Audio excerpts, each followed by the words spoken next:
totoong nahuli si Saldico, mainam po iyon. Bakit?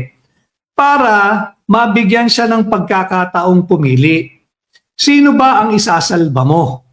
Sarili mo o yung mga taong pinoprotektahan mo hanggang sa ngayon?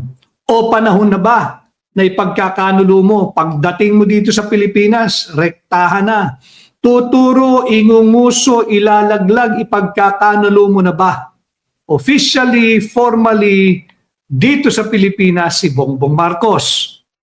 Ipagkakanulo mo na ba si Martin Romualdez?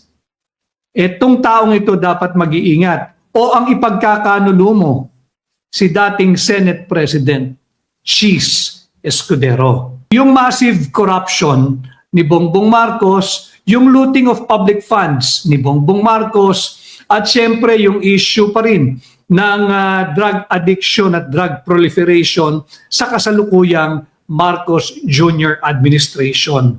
Hindi po yung huwad na impeachment ang issue. Maganda po na mismong si Bongbong Marcos ang nagpahayag sa kanyang social media platform na umano ay arestado si Saldico diyan po sa Prague. Maganda po iyon sapagkat sa kagustuhan nilang magpabibo o pagtakpan yung kapalpakan, yung sablay nung sanib puwersang Maleta Gang at yung hepe ng Madriaga Gang na atin din pong dadaanan maya-maya lamang, ay kinakailangan nilang mag-anunsyo ng higit na malaking balita pangtapal.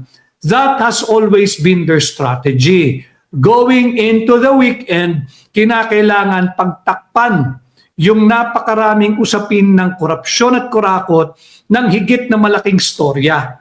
Kinakailangan pagtakpan ang dungis, ang dumi, ang lansa nung ginawa nung Maleta Gang dyan sa mababang kapulungan.